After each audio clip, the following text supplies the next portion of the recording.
ഒരു ഭയാനകമായ പിശാച് തന്റെ ശരീരത്തിലെ കൊഴുപ്പ് മുഴുവൻ ഊറ്റിക്കുടിക്കുന്നത് അവൾ അറിഞ്ഞില്ല. എത്ര കഴിച്ചാലും അവളുടെ തടി കുറഞ്ഞുകൊണ്ടേയിരുന്നു. കൊഴുപ്പ് തീർന്നാൽ ആ പിശാച് അവളുടെ പോഷകങ്ങൾ ഭക്ഷിച്ചു തുടങ്ങുമായിരുന്നു. അപ്പോഴാണ് എമിലി എന്ന പിശാച് വേട്ടക്കാരി ജിമ്മിലെത്തുന്നത്. ആ പെൺകുട്ടിയെ പിടികൂടിയ രാക്ഷസനെ കണ്ട എമിലി ശുചിമുറി വരെ അവളെ പിന്തുടർന്ന് സൗഹൃദം നടിച്ച് തോളിൽ കൈവച്ചു.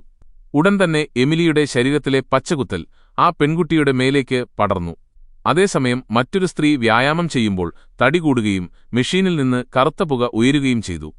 വണ്ണം കുറയാത്തവരുടെ നിരാശയിൽ നിന്ന് രൂപപ്പെട്ട ശാപഗ്രസ്തമായ മെഷീനാണ് ഈ പിശാചിനെ സൃഷ്ടിച്ചതെന്ന് എമിലിക്ക് മനസ്സിലായി.